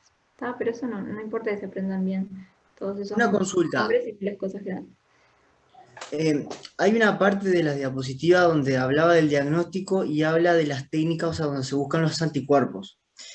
Ahora, pero por ejemplo, cuando están en la fase de taquizoitos que rompen la célula, vos podés encontrar el toxoplasma en la sangre, cuando va a invadir a otras células. ¿No hay un método directo donde vos puedas hacer un extendido para verlo, o capaz que tenés que tener mucha suerte para encontrarlo? Es muy difícil. Nosotros podemos hacer métodos directos, por ejemplo, cuando estamos buscando en los recién nacidos una toxoplasmosis congénita, o que se pueda hacer una miocentesis, por ejemplo, pero te digo que es tan difícil que a veces los cultivaban en ratones para poder, o cultivar la placenta, por ejemplo, o el líquido, tratar de hacer en ratones para ver si después obviamente se busca a nivel de los órganos de los ratones y se ve si tiene o no. Es como súper complejo. Lo de método directo ahora que se podría hacer es la PCR, pero en realidad no tiene mucho valor en la infección congénita porque la PCR solo te muestra ADN del parásito, que bueno, ADN puede tener o puede que no. Pero bueno, ahora vemos bien lo de métodos diagnósticos. Siempre en las embarazadas nos vamos a basar más que nada en métodos serológicos como para poder datar la infección. Estos son los mecanismos de transmisión que tenemos. Esto fue lo que dijimos, ¿no? Los ooquistes, comiendo los ooquistes que van a salir de la materia fecal del gato, que van a estar en el agua, en la tierra, en los alimentos mal lavados, ¿tá? Que van a tener los esporozoitos, no importa. O si no, podemos ingerir los quistes tisulares que van a estar en las carnes crudas o poco cocidas, ¿tá? Principalmente carne de chancho y carne de vaca. Y otro mecanismo de transmisión importante que estamos diciendo es el caso de la transmisión congénita. En este caso, a diferencia de la enfermedad de Chagas, nosotros se puede transmitir por vía vertical la toxoplasmosis solamente en el caso de infección aguda, ¿tá? Todo lo que es la infección crónica, o sea, por ejemplo, si yo me hago una serología ahora y lo único que detecto es IgG, que me habla de una infección crónica, no tengo riesgo de de que mi hijo vaya a tener una toxoplasmosis congénita, ¿tá? El riesgo es de la embarazada, que no ha tenido toxoplasmosis y que adquiere la infección aguda durante el embarazo, ¿tá? Eso es como una diferencia muy grande a lo que hablábamos con Chagas la semana pasada, ¿sí? Entonces nos van a importar estas embarazadas que no han tenido contacto con la toxoplasmosis y por eso es que vamos a hacer las técnicas diagnósticas, ¿sí? Porque si nosotros datamos de una infección reciente en el embarazo, bueno, vamos a tener seguramente que tratarlo, ¿tá? Que hacer alguna medida por las consecuencias que puede generar a nivel del feto. Ahora lo vemos bien igual. Esto, bueno, no importa. Esto es de las formas clínicas que les decía, que a nivel de algún huésped inmunocompetente, todos vamos a ser asintomáticos, la gran mayoría. Si no, algunos podemos tener una toxoplasmosis ganglionar, que es como un síndrome adenomegálico con fiebre, muchos ganglios, y que bueno, no es como el primer planteo ante estos síndromes, puede ser una mononucleosis, puede ser otra cosa. La toxoplasmosis ocular, dijimos que podemos tener a nivel cerebral los quistes que se alojan, que acá por ejemplo lo ven, en un hospedero inmunodeprimido cuando estos quistes se reactivan, o podemos también tener quistes alojados a nivel cerebral. El toxoplasma es como muy inteligente porque se va a órganos que le llamamos, ¿se acuerdan? Los inmunológicamente privilegiados. Entonces se van ahí para esconderse del sistema inmune, al ojo y al cerebro, y en el caso de si en un hospedero inmunocompetente se podría dar en la infección a toxoplasmosis ocular. Sin embargo, es más frecuente la toxoplasmosis ocular después de una infección congénita. ¿Tá? Puede ser un recién nacido que nació normal, pero ¿Qué hacen? mete una toxoplasmosis ocular. Entonces, las reactivaciones en hospederos inmunodeprimidos son graves, ¿tá? Tenemos estos quistes que estaban con bradizoitos, que estaban quiescentes a nivel cerebral, cuando no tenemos, tenemos el sistema inmune muy deprimido, pueden agrandarse de tamaño y dar esta sintomatología que después vamos a ver. Y bueno, después otras formas que son súper infrecuentes. Pero bueno, tienen que saber como las cosas grandes, ¿no? Que en el inmunocompetente es generalmente asintomático o que puede causar un síndrome poliadenomegálico, que por otro lado tenemos la toxoplasmosis ocular, que lo más frecuente es que se manifieste, que haya sido una infección congénita y que después se manifieste. ¿Tá? Y después tenemos por otro lado la toxoplasmosis en el inmunodeprimido, que lo vamos a ver después, y por otro lado la toxoplasmosis congénita. Entonces, esta sí es muy importante y me parece que al final del curso vamos a volver como a verla, pero lo que tienen que saber es que va a ser consecutiva la primoinfección materna durante la gestación. O sea, yo tengo que tener una toxoplasmosis aguda, una primoinfección, para tener riesgo de hacer una toxoplasmosis congénita, ¿sí? O sea, se tiene que infectar la madre durante el embarazo, ¿no? Durante o unas semanas previas puede ser también, ¿no? Entonces, les dice que el riesgo de transmisión vertical aumenta paralelamente con la edad gestacional. ¿Y esto por qué se da?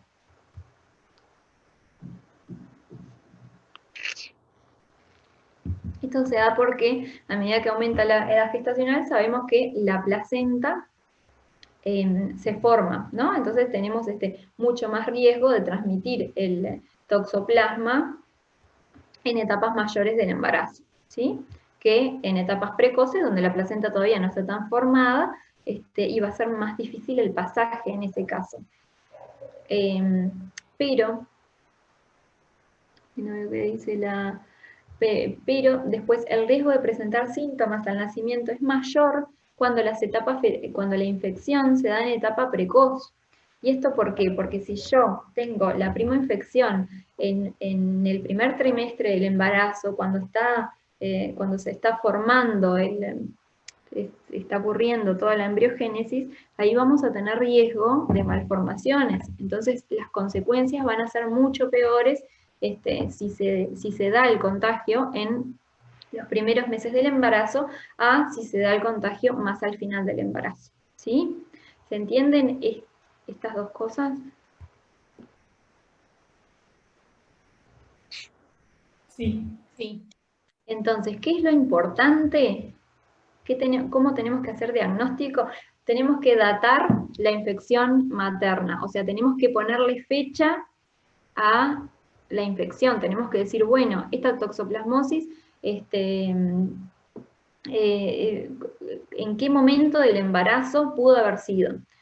Y para esto nos van a ayudar las técnicas serológicas, nos van a ayudar los anticuerpos. ¿Está? ¿Por qué? A ver.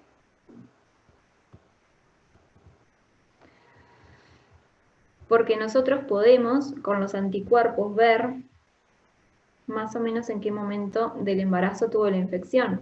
Porque si nosotros tenemos, por ejemplo, una embarazada que le queremos buscar toxoplasmosis y nos viene que tiene una IgM positiva y una IgG, perdón, positiva y una IgM negativa, nosotros ahí vamos a decir que, bueno, tiene una infección por toxoplasma crónica, pero que en su embarazo no tiene ningún riesgo de transmitirla al feto. ¿Tá? ¿Estamos de acuerdo? Porque tenemos IgG, que es una inmunoglobulina que nos va a indicar que la infección es más crónica. ¿Tá?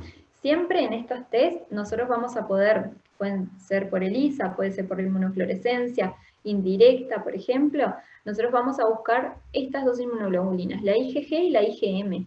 La IgG siempre nos va a hablar de cronicidad y la IgM nos va a hablar de algo más agudo. ¿Tá?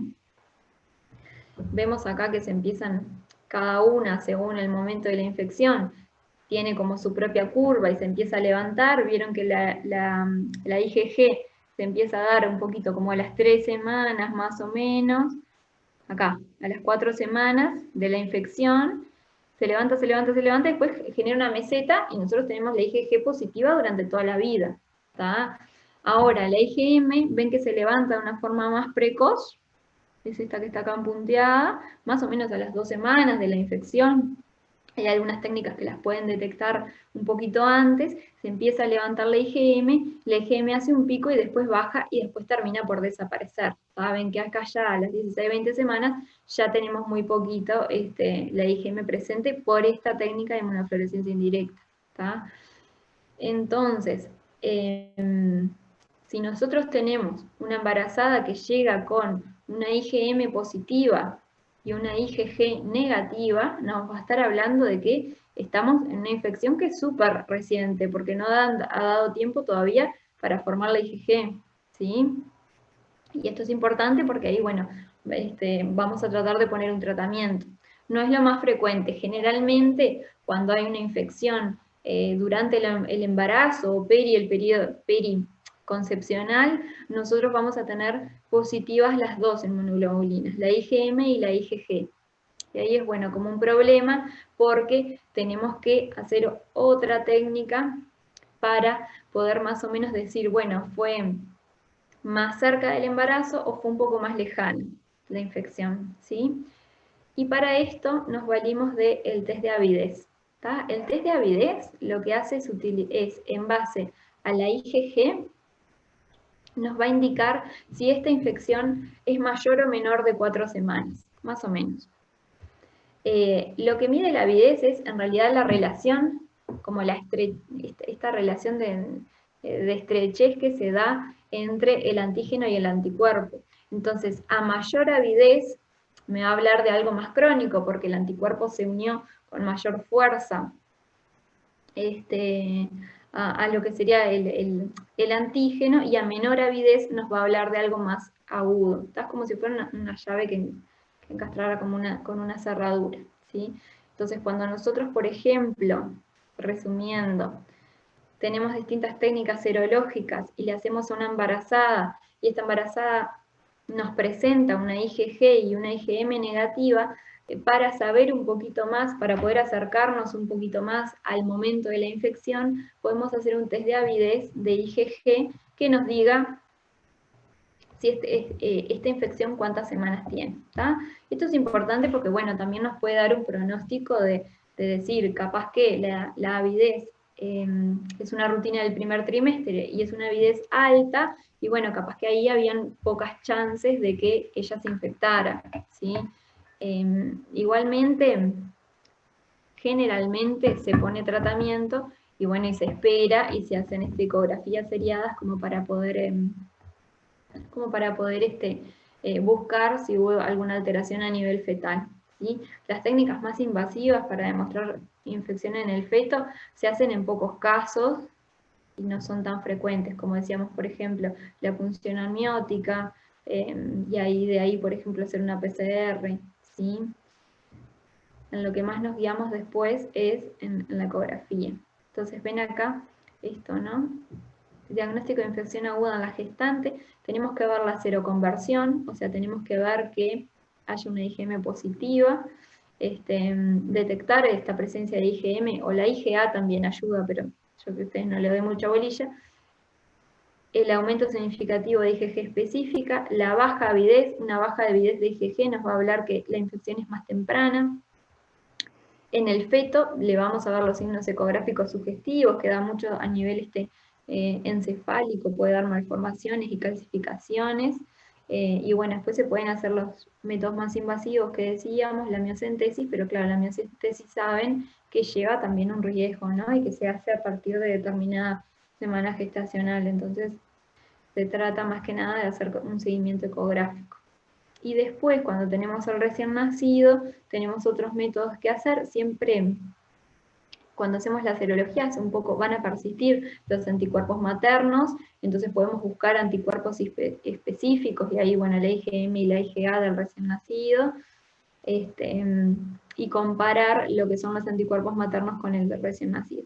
Esto no se vaya mucho por estas ramas. Lo que sí tienen que saber es bien cómo se hace cómo es el diagnóstico serológico en la embarazada, que siempre le hacemos la serología en cada trimestre del embarazo, porque si tenemos, obviamente si ella viene con una serología negativa, ¿no? Porque si es una embarazada que cae con una IgG positiva y una IgM negativa, no se le repite, ¿tá? Ahí donde dice el IFA debería ser ELISA, ¿no? Donde dice el IFA debería ser, dice el IFA, pero debe ser ELISA, ¿no? ELISA, no el IFA, ¿no? Sí. Que podemos utilizar para hacer la serología, tanto ELISA como inmunofluorescencia indirecta. La inmunofluorescencia indirecta a veces es un poquito más sensible y nos detecta un poquito antes la IgM, pero bueno, eso no importa tanto, se pueden usar cualquiera de las dos, pero lo más importante es que si tenemos una IgM positiva y una IgG positiva, nos vamos a guiar en el test de avidez, que nos va a decir un poquito más específico, nos va a datar un poquito mejor ahí el momento de la infección. ¿Sí? Una pregunta, Ani. Si vos tenés una mamá que tiene la IgG positiva con una IgM negativa, pero en el peor de los casos que sea una mamá HIV que pueda tener una reactivación. Es como un combo medio complicado, sí. Pero que ahí tenés chance de que se desenquiste. Es muy difícil porque las reactivaciones generalmente de la toxoplasmosis en inmunodeprimida es a nivel del sistema nervioso central y se da como por ahí. La verdad no sé si hay casos de reactivaciones en embarazada, quizás como todo en la medicina, ¿no? Puede haber o puede que no, pero no lo tengo tan claro, lo puedo averiguar. Gracias. Y bueno, esto es todo lo que puede dar a nivel congénito, que un poquito lo hablábamos.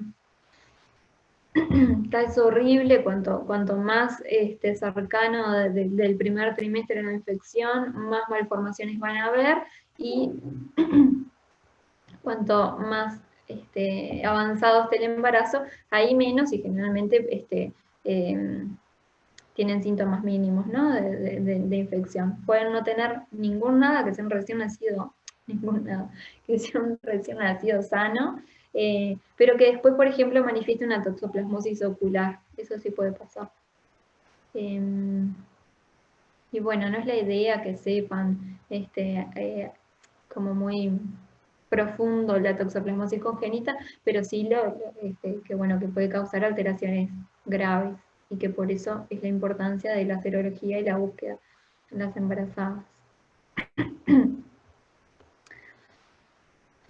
Esto es todo lo que puede causar, bueno, aparte de lo que yo les decía en el sistema nervioso central, el compromiso ocular, las convulsiones, las parencias, ¿no? Por las malformaciones, por los quistes ahí a ese nivel, la patosplenomegalia, etcétera. Y bueno, acá hablábamos de los métodos directos, que es la inoculación al ratón que se hacía antes. Agarrábamos de la placenta, yo no sé, 15, 20 años que lo hacían, la placenta inoculaban al ratón, y ahí el ratón se disecaba y se veían los órganos, se podían hacer frotis y se podían ahí ver lo que son los trofozoitos de toxoplasma ahí. El cultivo celular. Era como un senodiagnóstico, pero con el ratón. Exacto. Después tenemos el cultivo celular y bueno, la PCR, que a veces puede ser útil, pero hay que como agarrarla de los pelos, porque a veces, ¿qué pasa? hay una infección congénita. Vieron que la toxoplasmosis está dentro de las TORCH, ¿no? Los que están en gine. ¿Se acuerdan mejor que yo de esto? Que pueden dar infecciones congénitas con síntomas muy parecidos.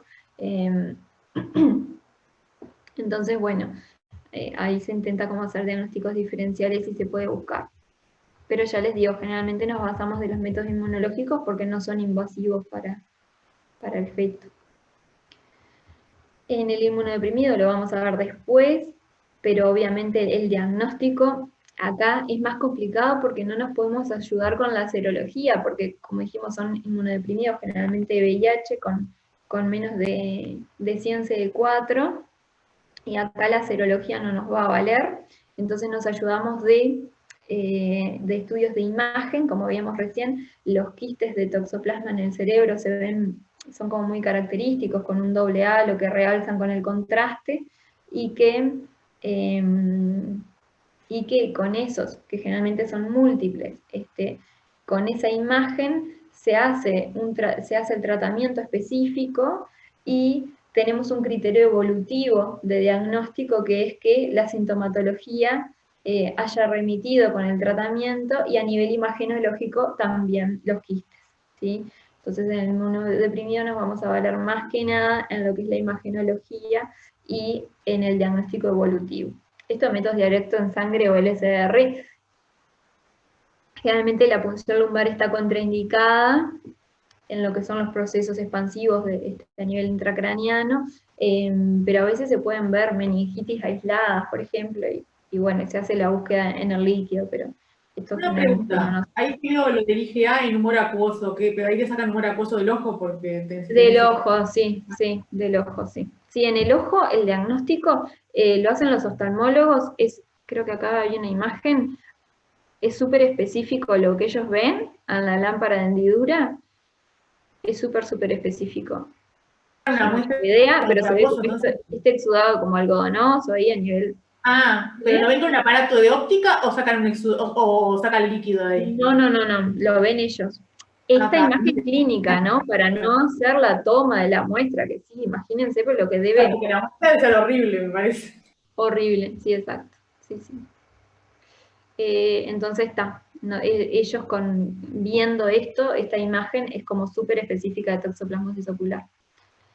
Y lo que tiene la toxoplasmosis ocular es que es esto, que es un alto grado de recurrencia, ¿tá? Porque va a estar ahí alojado, nosotros le hacemos el tratamiento, pero siempre van a quedar como un poco, y bueno, y se pueden volver a reactivar, como bastante feo. Bueno, ¿cómo estamos hasta acá? Bien, faltaría un poco la parte de tratamiento. De tratamiento, ahí está. Entonces acá van a haber varios fármacos. ¿Qué es lo que importa si vemos en la embarazada? En la embarazada nos va a importar a partir de, después de las 20 semanas, ahí vamos a poder hacer bien un tratamiento dirigido para toxoplasma, porque antes no, porque estos fármacos, la pirimetamida y la sulfadiazina, son teratogénicos, o sea, causan malformaciones. Entonces no lo podemos dar en etapas precoces del embarazo, ¿sí? Que es como es el tratamiento propio que hacemos de la toxoplasmosis en también los inmunodeprimidos, ¿sí? o en un inmunocompetente. Estos fármacos son inhibidores de la síntesis de folato, y lo que hacemos nosotros es asociarlo con ácido fólico o con ácido folínico en comprimido, porque también podrían interferir